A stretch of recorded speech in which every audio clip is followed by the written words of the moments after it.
आज का जो हमारा टॉपिक है वो है कि हम प्रोज में जा रहे हैं। एज ऑफ पोप में हमने लास्ट टाइम जो पढ़ा था, वो भी मैं आपसे पूछ भी रहा था कि मैं गलती से कहीं रिपीट ना करवा दूं। वो हमने पोइट्री पढ़ी थी, ये देखिए ज़रा, माइनर पोइट्स भी हमने पढ़ लिए थे। इसमें हमने अलेक्जेंडर पोप को देखा, पोइट्री को हमने देखा और उनके वर्क को ये देखें, ये सारा हमने डिस्कस किया था। तो आज जो है वो हम जाएंगे prose age of the Pope. Age of the Pope के अंदर है न्यू क्लासिकल जो गस्टन एज है, उसमें पहला पार्ट जो है, वैसे तो जैसे मैंने आपको शुरू में एक इंट्रोडक्शन दिया था कि न्यू क्लासिकल एज तो 120 ईयर्स तकरीबन बनते हैं अराउंड अबाउट इसके। और इसका जो पहला पार्ट है वो ड्राइडन उसको कवर करता है। न्यू क्लासिकल एज का रेस्टोरेशन पीरियड भी इसी में शामिल है। उसके बाद एज ऑफ पोप है और फिर एज ऑफ जॉनसन है। तो आज हम पोप, एज ऑफ पोप में हम पढ़ रहे थे और उसमें हमने पोइट्री को कवर कर लिया हुआ है। प्रोज को देखते हैं। The great prose writer of the age of the Pope were Defoe, Addison, Steele and Swift. तो डेफो, एडिसन और स्टेले और स्विफ्ट, ये बड़े बड़े प्रोज के राइटर हमें इस एज के अंदर मिलते हैं। The prose of this period exhibit the classical qualities, clearness, यानी इसमें भी वही क्लासिकल क्वालिटीज हैं जो ड्राइडन ने जिसकी बुनियाद रखी थी, यानी clearness, vigour and direct statement. इसमें बहुत बड़ा नाम है वो डैनियल डेफो का है। The earliest literary journalist in the English language. Dafoe basically, Daniel Dafoe जो है ये जर्नलिस्ट थे, ठीक है, और इन्होंने रिपोर्टिंग करते थे, न्यूज़ वगैरह पे काम करते थे और जर्नल्स में लिखा करते थे। He wrote on all sorts of the subjects.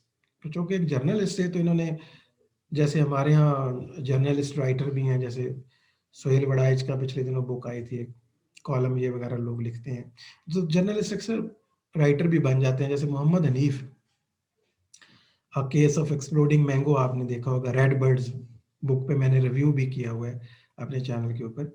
काफ़ी अच्छे पाकिस्तान के आथर हैं। तो ये भी एक जर्नलिस्ट थे, पहले बीबीसी के हेड भी रहे और फिर करते करते ये केस ऑफ एक्सप्लोडिंग मैंगो जहाँ से वो राइटर बन रहे हैं, वो भी उन्होंने जनरल ज़िया की डेथ के ऊपर वो स्टोरी की थी। तो उससे वो इतनी फिर रिसर्च की कि उन्होंने बाद में एक नॉवल पब्लिश करवाया जो बाद में बहुत हिट हुआ। तो जर्नलिस्ट राइटर जो है बन जाता है। और आज हम नॉवल भी देखेंगे वो किस तरह स्टार्ट हुआ, उसके बारे में भी अलग से खैर देखेंगे। तो जर्नलिस्ट हैं थे तो इन्होंने सोशल पॉइंट से भी लिखा, पॉलिटिकल पॉइंट से भी लिखा, लिटरेरी पॉइंट से भी, and brought about about 250 publications. अंदाजा लगाएं, डैनियल डिफो, चूंकि जर्नलिस्ट अक्सर ज्यादा से ज्यादा पब्लिकेशन करते हैं क्योंकि इन्होंने डेली लिखना होता है, इनकी डेली काम है लिखने का होता है। तो उस वजह से इनका वास्ट एक्सपीरियंस भी हो जाता है, सोशल, पॉलिटिकल, लिटरेरी। और 250 पब्लिकेशन निकाले डैनियल डेफो ने। कितनी सरप्राइजिंग है, लेकिन जर्नलिस्ट ये कर सकते हैं। He owes his importance in literature, however, mainly to his work of the fiction, which were simply to offshoot of his general journalistic enterprise. देखा जाए तो इसका जो नॉवल है ये मशहूर होते हैं अपने फिक्शन की वजह से। और फिक्शन जो है वो देखा जाए तो वो क्या था, जर्नलिस्टिक एंटरप्राइज ही था basically. That was of shoot of general journalistic enterprise, क्योंकि जर्नलिज्म में इन्होंने एक्सपीरियंस गेन किया था, उसी को इन्होंने नॉवल में ढाल दिया। As a journalist he was fond of writing about the lives of the famous people who had just died. ठीक है, शौक क्या था, बायोग्राफीज का इनको बड़ा शौक था लिखने का ना, खासतौर पे जो लोग अभी अभी रिसेंट उनकी डेथ हो गई थी, और मशहूर लोगों की तलाश ये करते थे और उनकी स्टोरीज जो है ना वो लिखा करते थे। आगे आप देखेंगे जब इन्होंने नॉवल लिखा तो उसका क्या असर, और the notorious adventurers and the criminals, या फेमस पीपल और क्रिमिनल भी वो जो बहुत मशहूर हो जाए, और या एडवेंचरर्स। उस जमाने में बहुत से इंग्लैंड के लोग जो है ना वो दिलचस्पी लेते थे जो वॉयज है उसके ऊपर, जो समंदर के ऊपर सफ़र है उसके ऊपर निकल जाते थे, डिफरेंट आइलैंड डिस्कवर होते थे, डिफरेंट वर्ल्ड्स डिस्कवर हो रही थी। तो उन्होंने भी बहुत ज़्यादा दिलचस्पी ली ऐसे सब्जेक्ट मैटर के ऊपर। At the age of 60, he turned his attention to the writing of the prose fiction. Journalist रहे और अंदाजा लगाएं कि 60 साल की उम्र में, मतलब काफ़ी एज होती है आपको पता है। तो हमारे यहाँ तो कुछ लोग 60 तक पहुँचते नहीं, आगे रोमांटिक पोइट तो बेचारे 30 को नहीं टच करते थे। 60 के एज में जाके इनको ख्याल आया कि मुझे फिक्शन, प्रोज फिक्शन लिखना चाहिए। पब्लिश हिज फर्स्ट नॉवल 60 साल की उम्र में बंदा पहला नॉवल लिख रहा है, रॉबिन्सन क्रूजो। तो बड़ा हिट भी हुआ ये नॉवल, और इससे हम भी आइडिया लगा सकते हैं, आप में से कोई राइटर बनना चाहता है तो 60 साल में भी जाके पहला नॉवल लिखा जा सकता है, बहुत सा तजर्बा इकट्ठा कर ले तो। The book by which he is universally known, तो इसी बुक से ही है, रॉबिन्सन क्रूजो जो इनका नॉवल है, और इसे पहला नॉवल भी कहा जाता है। ये भी एक एडवेंचर स्टोरी है। रॉबिन्सन क्रूजो एक बंदा है जो एक समंदर के सफर का उसे बड़ा शौक होता है, तो घर से निकल जाता है और सफर पे जाता है, फिर नाकाम होता है, फिर सफर पे जाता है। तो एक एक दफा क्या होता है, शिप रैक होने की वजह से वो एक आइलैंड में फंस जाते हैं। वहां पे आप हैरान हो कि वो 5 साल नहीं फंसा रहता, 10 साल भी नहीं, 15 साल भी नहीं, और 20 साल भी नहीं, 25 साल भी नहीं, 30 साल के या 35 साल वो बंदा आइलैंड पे रहता है, और काफी साल तो वो अकेला ही रहता है। उसके साथ एडवेंचर्स जो होते हैं, दिलचस्प बुक है, पढ़ने वाली है। तो वही चीजें आ जाएंगी, ठीक है, क्रिमिनल एक्टिविटीज, एडवेंचर्स, उसमें लुटेरे होंगे, उसमें डाकू होंगे, उसमें एडवेंचर होगा, उसमें बायोग्राफी होगी। तो इससे आप अंदाजा लगा सकते हैं कि जो नॉवल है ना, वो बायोग्राफी से ही ड्राइव हुआ है बेसिकली। तो बायोग्राफी को जब बायोग्राफी के बजाय इमेजिनरी कर दिया तो वो नॉवल बन गया। It was followed by the other works of the fiction. उसके बाद इन्होंने जो फेमस काम लिखे हैं, memoirs of the cavalier, captain Singleton, ठीक है, Moll Flanders and Colonel Jack, Roxana and the journal of the plague. ठीक है, ये उनके अलावा इनके अदर प्रोज जो फिक्शन का वर्क है और भी है, कुछ जर्नल में भी इन्होंने लिखा, लेकिन सबसे ज़्यादा जो इनका फेमस वर्क है। लेकिन साथ ये भी याद रख लें, ये कई दफ़ा मॉल फ्लैंडर पे भी आ जाता है कि किसने लिखा है, कॉर्नल नाम आपको आने चाहिए, कॉर्नल कर्नल जैक जो है, रुखसाना, कैप्टन सिंगलटन, ठीक है। लेकिन जो क्लास है ना इनकी, वो या इनका फेम है ना, that is totally rest on this work, Robinson क्रूजो। आप में से बहुत से लोगों ने सिलेबस में शामिल है तो पढ़ा होगा। In these works of the fiction डिफो gave his stories an air of the reality and convinced his readers their authenticity। ठीक है, नॉवल का कमाल ये होता है कि वो एयर ऑफ रियलिटी ही देता है, और कहते हैं वो वाकयात अक्सर रियल ही होते हैं, बस फिक्टिशियस नेम्स रखे जाते हैं, जैसे ऊपर आगे आ रहा है word. That is why they are appreciatively called sir Leslie Stephen as fictitious biographies. तो किसी ने क्या सही इनका नाम रखा कि ये फिक्टिशियस बायोग्राफीज है, बायोग्राफी है लेकिन एक इमेजिनरी पर्सन की, history minus the facts. Basically history है जहाँ पे आप ओरिजिनल फैक्ट्स निकाल देते हैं, फिर भी हिस्ट्री जो बच जाती है, तो वो इनका वर्क है। All Defoe's fiction are written in biographical form, सारा बायोग्राफिकल फॉर्म लिखा है, किसी न किसी बंदे की पर्सनल स्टोरी होती है वो जो खुद लिखता है, या दूसरा उसके बारे में लिखे तो भी उसकी कहानी है एक personal. The follow they follow no system and are narrated in a haphazard manner which give them a semblance of the reality and the truth. His stories told in a plain, matter of the fact, business like way appropriate to the stories of the actual life। आपको पता है जो journalistic writing होती है वो इसी तरह से होती है, बिल्कुल ऐसे जैसे जर्नलिस्ट एक स्टोरी लिख रहा है किसी ओरिजिनल आदमी की, कोई क्रिमिनल है, कोई एडवेंचरर है, या कोई भी फेमस आदमी है, तो उसके बारे में डेटा इकट्ठा करता है और उसकी बायोग्राफी लिखेगा तो वो कैसी होगी, बिल्कुल। और जर्नलिस्टिक राइटिंग हमेशा आपको पता प्लेन होती है, सिंपल होती है। Hence they possess extraordinary minute realism which is their distinct feature। ठीक है, और प्रोज का जो स्टाइल ड्राइडन ने तय किया था, बस इन्होंने उसको क्या किया कि एक बायोग्राफी को उठाया और उसको फिक्शन बना दिया, तो नॉवल स्टार्ट हो गया। कहा जाता है कि ये इंग्लिश का पहला नॉवल है। इसमें वैसे कंट्रोवर्सी है, तो आपसे ये सवाल नहीं पूछा जाएगा कि बताएं पहला नॉवल कौन सा है, क्योंकि ये इंटरव्यू का सवाल है बेसिकली, ये एग्जाम का सवाल नहीं है। इंटरव्यू का कैसे है, क्योंकि ये कंट्रोवर्शियल जवाब इसके पॉसिबल हैं, कंट्रोवर्सी पाई जाती है, मैनी आंसर्स पॉसिबल हैं। तो कुछ लोग कहते हैं एफ्रा बेन जो है ना, उनका जो नावल है ना इंग्लिश का, लव लेटर्स नावल का नाम है, एफ्रा बेन, वो 17वीं सेंचुरी में ड्राइडन के एज के अंदर है, उन्होंने जो लिखा था वो पहला नावल है। फीमेल एक राइटर थी एफ्रा बेन। अब कुछ कहते हैं कि नहीं नहीं, वो जो वर्क था वो जस्ट लेटर्स हैं, तो हम उसको सही तौर पे पहला नावल नहीं कह सकते। तो डैनियल डिफो का जो वर्क है तो इसमें ज़्यादा रियलिटी है, रियलिटी लाइक लगता है और लाइफ का अच्छा एनालिसिस है इसके ऊपर। तो कुछ लोग डैनियल डेफो के नावल को भी पहला नावल नहीं कहते, बल्कि वो कहते हैं जो पैमेला नावल है ना, पैमेला रिचर्डसन का, ये सही तौर पे पहला नावल है। तो इसमें देखें कितनी कंट्रोवर्सी है। On account of all these qualities, Defoe is credited with being the originator of the English novel. ठीक है, कंट्रोवर्सी तो है, लेकिन however ज्यादा लोगों का इत्तेफाक यही है, as a writer of the prose, his gift of the narrative and description is masterly, as he never wrote with any deliberate artistic intention. He developed a natural style which made him one of the masters of the English prose. Prose इसकी पढ़ने वाली है कि work मैं आपको recommend करूंगा। आप में से अगर इस हिस्ट्री को पढ़ते हुए अपनी विश लिस्ट बना रहे हैं, तो वो जो बनानी चाहिए थी वैसे बेसिकली आपको, कि हिस्ट्री में तो आप, मैं सारी किताबें आपके साथ डिस्कस हो रही हैं तकरीबन, तो आपको कुछ किताबें लिख लेनी चाहिए कि लाइफ में आप उनको ज़रूर पढ़ेंगे। अक्सर ने पूछा था मेरे से, तो मैं उनको यही मशवरा दूंगा कि ये लिस्ट देखते जाएं, और उनको जो लगता है कि ये किताबें उनको पढ़नी चाहिए, तो उनको खुद से डिसाइड करना चाहिए। जैसे अभी मैं रिकमेंड करूंगा डैनियल डेफो का रॉबिन्सन क्रूसो, अगर आपने नहीं पढ़ा हुआ तो ज़रूर आजमाइएगा, ये बहुत अच्छा प्रोज है। उसके बाद जो हमारे पास बड़े प्रोज आथर आ जाते हैं, एज ऑफ पोप की बात कर रहे हैं, साथ साथ हम कैटेगराइज भी कर रहे हैं ऑथर्स को, उनके वर्क्स को, कि उनको किस स्लॉट में रखना है। तो अभी हम एज ऑफ रीजन के अंदर हैं, अगस्टन एज के अंदर, पोप उसका जो सब पार्ट है एज ऑफ पोप में है, और उसमें फिर आगे हम प्रोज वर्क के अंदर।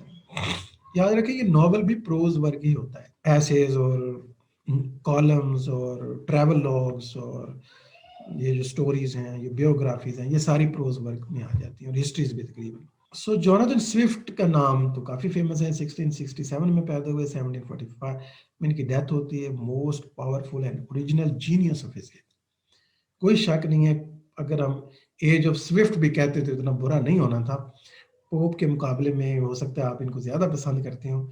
इनकी जो स्टोरी है, आपको पता है गलिवर्स ट्रैवल्स, इतनी फेमस है, वर्ल्ड फेमस, बच्चों को पता है कि एक बंदा होता है, वो बोनो के शहर में चला जाता है, डिवार्फ्स में 6 इंच के बंदे होते हैं। तो गलिवर्स ट्रैवल्स आपके सिलेबस में भी आपने पढ़ी होगी, इंतहाई दिलचस्प स्टोरी है, और अगर आपने नहीं पढ़ी, you must read it. He was highly intellectual, but on account of some radical disorder in his system and the repeated failure which he had to face in the realization of his ambition to rise in public life, made him a bitter, melancholy and sardonic figure. Genius बड़े थे, लेकिन नाकामियों ने, परेशानियों ने उनको थोड़ा सा सार्डोनिक बना दिया, मेलनकोलिक, बिटर बना दिया, एसिटिक बना दिया, कड़वा बना दिया, तेजाबी बना दिया उनको। तो हमें उनकी जो राइटिंग है ना, एसिडिक लगती है, तेजाबी, यानी तेजाब किसी चीज़ पे डालें तो पता है वो गल जाता है, ख़त्म हो जाता है। तो बस ये ऐसी किस्म की प्रोज लिखते थे कि मुखालफिन को परेशान कर देते थे। He took delight in flouting conventions and undermining the reputation of his opponent. इन्हें मज़ा आता था, इन्फ्लिक्ट करते थे, मैजोकिस्ट तबीयत के मालिक थे साइकोलॉजिकली जिसे कहते हैं। तो कन्वेंशंस को तोड़ना इनको मज़ा आता था, अंडरमाइन करना रेपुटेशन ऑफ द अपोनेंट्स को, ठीक है, उनकी रेपुटेशन को ख़राब करना, जिससे आप अंदाज़ा लगा सकते हैं कि इन्होंने गलिवर्स ट्रैवल्स में क्वीन के बारे में जो लिखा था, आपको पता है एक सीजन में क्या है, एक पार्ट के अंदर के गलिवर्स ट्रैवल जो है वो एक ऐसी जगह पे जाते हैं जो जहाँ छोटे छोटे कद के लोग हैं, तो वहाँ क्वीन के महल में आग लग जाती है उस, और ये क्या करते हैं कि यूरिनेट करके उस आग को बुझाते हैं, यूरिन करके। तो जो कुछ बड़े होते हैं तो यूरिन बहुत ज़्यादा करेंगे ज़ाहिर है। तो इन्होंने वो कॉमेडी भी एहसास है, लेकिन क्वीन के साथ जो कि सिमिलैरिटी थी, तो अपने वक्त की क्वीन ने इनको आड़े हाथों लिया होगा, आप समझ सकते हैं। इसी वजह से कहते हैं कि ये आयरलैंड भाग गए थे, इनके खिलाफ केस बन गए और इन्हें काफ़ी परेशानी का सामना करना पड़ा उस वाक़या लिखने की वजह से। लेकिन मज़े की बात है, ये पीछे नहीं हटे, उन्होंने कहा मैंने वो डिलीट नहीं करना किसी भी कीमत पे नहीं। अपने वक्त की सबसे ताकतवर शख्सियत से मुकाबला था इनका। His best known work is Gulliver's Travels, which is a very popular children's book, is also a bitter attack on the contemporary political and social life in particular. बहुत सख्त किस्म का इन्होंने अटैक किया, बिटर और एसिडिक किस्म का attack है। इवन आप अगर लास्ट पे उसके फेज में जाएं, जो जो जो हम कह सकते हैं हाइनम्स वाले जो जो यहाँ याहूज होते हैं। तो ये सवाल आपको आ सकता है कि याहू जो है ये क्या है, ये जो yahoo.com है इन्होंने भी वहीं से लिया है, ये स्विफ्ट का वर्ड है याहू। तो उसमें जो इंसान होते हैं उनको याहू बनाया गया। और हाइनम्स जो है ना, हाइनम्स हाइनम्स कह रहे हैं, हाइनम्स ये घोड़े हैं जो बहुत अक्लमंद हो चुके हैं। तो उनके देश में जब वो जाता है तो क्या एक्सपीरियंस होता है। तो ये बड़ी मजे की किताब है। Littleness and the meanness of the man in general इन्होंने अटैक किया एंड पे। तो पहले अटैक तो इंग्लैंड पे था, सोसाइटी पे, यूरोप पे। फिर अटैक बढ़ता बढ़ता जो आखिरी पार्ट है उसका चौथा, उसमें तो अटैक जो है वो पूरी इंसानियत पे हो गया। इवन के गलिवर जब वापस जाता है तो वो घोड़ों के साथ रहना पसंद करता है, इंसानों से नफरत सी हो जाती है, मिसएंथ्रोपिक बिहेवियर आ जाता है। थोड़ा सा टच इसलिए लिया कि ये किताब जो है ना बहरहाल बहुत मज़े की है। Tale of the Tub next important मज़े की बुक। जॉनथन स्विफ्ट की किताबें सारी मज़े की हैं। अगर आप इन्हें पढ़ेंगे तो ये सारे सेटायर्स हैं, अटैक्स हैं, आयरनी होगी इसमें। गलिवर्स ट्रेवल की तरह की ये भी किताब है, written in the form of an allegory and exposes the weakness of the main religious beliefs opposed to the Protestant religion, is also a satire upon all science and philosophy में भी satire है, science में भी, और Protestant religion के ऊपर भी। और यानी Tale of the Tub is actually जो रिलीजियस डिबेट है जो उस जमाने में भी बड़ी कॉमन थी। और मजहब के जो ग्रुप हैं एक दूसरे पे जैसे करते हैं, जैसे हमारे यहाँ कोई एक जो है फिरका है वो दूसरे को काफिर कहता है, उससे पूछे तो वो वाला काफिर है, उससे पूछे तो वो वाला काफिर है। और अगर आप स्विफ्ट का माइंड रखते हैं तो आपको कॉमेडी लगेगी कि यार ये मौलवी क्या कैसे लड़ रहे हैं। से जर्नल टू स्टेला, फिर इनका एक और वर्क है Journal to Stella which was written to the Esther Johnson whom Swift love. ये खातून से इनको मोहब्बत थी एस्टर के साथ, और इन्होंने उनके उनके लिए डायरी भी लिखी, जर्नल कहते हैं पर्सनल डायरी को, which is Journal to Stella लिखा।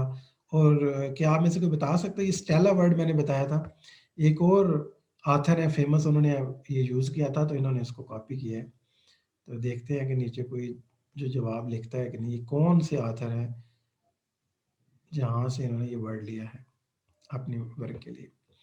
Renaissance is not only an excellent commentary on the contemporary characters and the political events by one of the most powerful and original minds of the age, but in love passages and purely personal descriptions, it reveals the real tenderness which lay concealed in the depth of his fierce and domineering nature। इनकी बड़ी fears nature थी, बड़े शदीद किस्म के ये तनकीद करते थे। आप इनको देखना चाहेंगे ये कैसे होंगे तो आप समझ सकते हैं हसन निसार को अगर किसी ने टीवी पे देखा है तो जिस तरह से वो पॉलिटिशियन को लताड़ता है और उनके बारे में वर्ड्स यूज करता है और गुस्सा और एसिडिक किस्म की लैंग्वेज यूज करता है, तो काफी बंदे को हर्ट करके रख देता है अगर आप उसको सुने। तो बिल्कुल ऐसे ही जोनाथन स्विफ्ट बहुत हर्ट करते थे अपनी लैंग्वेज से मुखालफिन को। और इन्होंने जब जर्नल टू स्टेला पढ़े तो हमें पता चलता है कि इस बहुत सख्त इंसान के अंदर एक दिल भी था और उसमें मोहब्बत भी थी किसी एस्टर जॉनसन के लिए। Swift was a profound pessimist, overall एक बड़ी पैसिमिस्ट आदमी थे, उनको कोई उम्मीद नहीं थी कि कोई ठीक हो सकता है। He was essentially a man of his time in his distrust of the visionary and the extravagant and in his thoroughly materialistic view of life. As a master of the prose style, which is simple, direct, and colloquial, and free from the ornate and rhetorical elements, Swift has few rivals in the whole range of the English literature. तो तारीफ तो इसकी काफ़ी की जा सकती है। हमारा ये है कि इसके मेन वर्क्स को देख लें और इसके मिजाज को समझ जाएं और एज के मुताबिक याद रखें। किसी भी राइटर को आपने डिस्क्राइब करना तो उसकी एज, उसका बैकग्राउंड, इसलिए ये मेरे लेक्चर आपके लिए आने वाले दिनों में भी बड़े हेल्पफुल होंगे इंटरव्यू के हवाले से भी। क्योंकि किसी पर भी बात होगी तो आपके जहन में अगर एज आ गई और आपको पता चल गया कि फलां एज का राइटर है तो उसमें वो वाली करेक्टरिस्टिक तो लाजमी होंगी। और आयरनी इनका वेपन था, as a satirist its greatest and the most effective weapon is irony. ठीक है, जब हम कहते कुछ है और हमारा मतलब कोई और होता है, इस तरीके को कहते हैं irony. When there is a difference between what you say and what you mean, ठीक है, अपीयरेंस और रियलिटी में जो फर्क है उसको हम कहेंगे irony. Though apparently sporting a cause which he is really opposing, he pours ridicule on it until its very foundations are shaken. ठीक है, इतनी मुखालफत करते थे कि जैसे तेजाब डालते जा रहे हैं, डालते जाते तक चीज़ गल जाती है, गिर जाती है। लैंग्वेज पे कमांड होने का यही तो फायदा है ना। The finest example of the irony is the found in his pamphlet, जो उन्होंने पैम्फलेट लिखा है, the battle of the books. अब यहाँ भी एक बैटल है, जैसे एक रिलीजियस बैटल उन्होंने टेल ऑफ टब लिखी ना, उसमें रिलीजियन की बैटल है, फिर के आपस में ना वो गुथम गुथा है। और बैटल ऑफ द बुक्स में क्या है, in which he champion the cause of the ancient against the moderns. तो यहाँ पे क्या किताबों की लड़ाई होती है, बहुत अच्छी किताब है, और इसमें भी मुकाबला है, जैसे टेल ऑफ टब में डिफरेंट सेक्ट्स के दरमियान एक दूसरे के खिलाफ जो बातें हैं, और इसके अंदर डिफरेंट बुक्स का कंपटीशन है। ठीक है, बैटल ऑफ द बुक्स है, यानी मॉडर्न बुक्स और एंशिएंट बुक्स का जो मुकाबला है वो है इसके अंदर किया गया। He mock the mock heroic description of the great battle in the king's library. King's library के अंदर एक मजाया किस्म की बैटल होती है, किताबों के दरमियान लड़ाई है, between the rival host in the masterpiece of its kind. अगर देखा जाए तो ये एक मजे की किताब होगी, बैटल ऑफ द बुक्स, किताबों की ही बैटल हो रही है। कौन सी किताब है, मॉडर्न बुक्स और एंशिएंट बुक्स। ठीक है, और लेकिन ये किसका साथ देते हैं अल्टीमेटली, कि जो क्लासिक्स हैं उनको फेवर करते हैं। क्यों? क्योंकि ये क्लासिकल एज है, याद रखना, वेस्टर्न एज का आथर है, तो क्यों ना क्लासिकल जो राइटर होंगे उन्हीं को सपोर्ट करेगा। नेक्स्ट जो हमारे पास आथर है ना, उनका नाम है जी Joseph Addison. He was born in 1672, died in 1719, and Sir Richard Staley 1672 and 1729। इनका नाम कट्ठा क्यों आ रहा है? कट्ठा आने की एक पीछे एक साइंस है, वो ये है कि who worked in the collaboration, because इन्होंने मिलके लिखा है। ठीक है, कुछ लोग मिलके काम करते हैं, उनकी दो बंदों की टीम होती है। ऐसे कई म्यूजिशियन भी हैं, जैसे नदीम श्रावण, कट्ठा नाम पढ़ते हैं अब, नदीम श्रावण ने म्यूजिक दिया है, तो वो नदीम श्रावण एक्चुअली दो बंदे हैं, तो उनका इकट्ठा नाम लिखा जाता है। इस तरह और भी हैं म्यूजिशियन जिनके दो दो के ग्रुप है। तो एडिसन स्टेले जो हैं, ये भी इकट्ठा बोला जाता था, एडिसन स्टेले। एक्चुअली स्टेले और एडिसन दो अलग हैं। सर रिचर्ड स्टेले, उनको ज़ाहिर है और भी एजाज हासिल है, वो सर भी हैं। And who were the originator of the periodical essays. तो इन्होंने सबसे जो नई चीज़ निकाली थी, पीरियोडिकल एसेज निकाले थे। ठीक है, खास वक्फे से जो पब्लिश होती है ना चीज़ें, एक खास पीरियड के बाद। Stele, who was more original, led to the way the founding the Tatler, the first of the long line of the 18th century periodical essays. Periodical essays का इन्होंने एक जो फाइल थी, कंपाइल्ड वर्क था, the टैटलर के नाम से publish किया। This was followed by the most of famous of them, the Spectator, in which Edison, who had formerly contributed to Stanley's Tatler, now became the chief partner. Spectator में अब इसके partner बन गए। तो ये एक पीरियोडिकल एक मैगजीन था, कह लें आप, इस तरह समझ लें, जैसे मैगजीन होते हैं, और फिर वो एक खास वक्फे से, जैसे संडे मैगजीन होता है तो हर संडे को आता है, उसमें लोग लिखते हैं। तो स्पेक्टेटर स्पेक्टेटर जो है, द टैटलर जो है, ये मैगजीन थी जिसके अंदर डिफरेंट एसेज जो है वो पब्लिश किए जाते थे। Now became the chief part. It began on March 1, 1711 and ran till December 20, 1740 with a break of about 18 months. तो ये दोनों मिलके निकालते रहे magazine. In its complete form it contains, मुकम्मल देखें तो कितने ऐसे लिखे इन्होंने, 635 ऐसे। माय गॉड, काफी सारे ऐसे देखे। Of these Addison wrote 274 and Steele wrote 240। काफी अच्छे रहे, दोनों साथ साथ ही थे। The remaining 120 were contributed by the various friends. Definitely एक मैगजीन था तो दूसरे लोग भी कुछ लिखते ही थे। The character of the Stalin and Edison were curiously contrasted.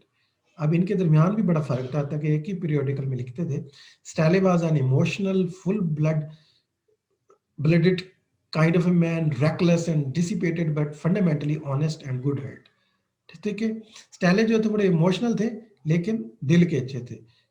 What there is a pathos and sentiment, and the most of what there is of humor in the Tatler and the Spectator are his. ठीक है, emotional side, humour और इस तरह की चीजें जो है ना, थोड़े रेकलेस भी थे। Addison on the other hand was an urbane polished gentleman of the exquisite refinement of the taste. इनका रिफाइंड टेस्ट था, क्लासिकल थे ये जो है ना, क्लासिकल आथर्स की तरह ज्यादा रूल फॉलो करते थे, एग्जैक्ट थे। He was shy, austere, pious and righteous. ये उनसे जरा मुख्तलिफ थे, वो reckless और dissipated थे। He was a quiet and accurate observer of the manners of the fashion in the life and conversation. The purpose of the writing of the Steele and Addison was ethical. Overall अगर निकालें तो इन्होंने डायडेक्टिक work किया है सारा। जैसे अक्सर हमारे यहाँ कॉलम लिखे जाते हैं, वो भी डायडेक्टिक पर्पज होता है, तालीम देना, समझाना, कोई ना कोई माशरती इशू जो होता है या पॉलिटिकल या साइकोलॉजिकल किसी न किसी इशू पर बात कर रहे होते हैं। पर्पज क्या होता है? रिफॉर्म करना। They try to reform society through the medium of the periodical essays. उन्होंने अपने मैगजीन निकाला, उसमें एसेज लिखे और सोसाइटी की बेहतरी के लिए काम किया, रिफॉर्म करना चाहते थे। इनके मिजाज या बाकी कुछ ना समझ आए तो इनके जो पीरियोडिकल्स हैं, जो मैगजीन है, उनके नाम आपको याद रहने चाहिए और ये भी पता होना चाहिए कि उन्होंने मिलकर काम किया हुआ।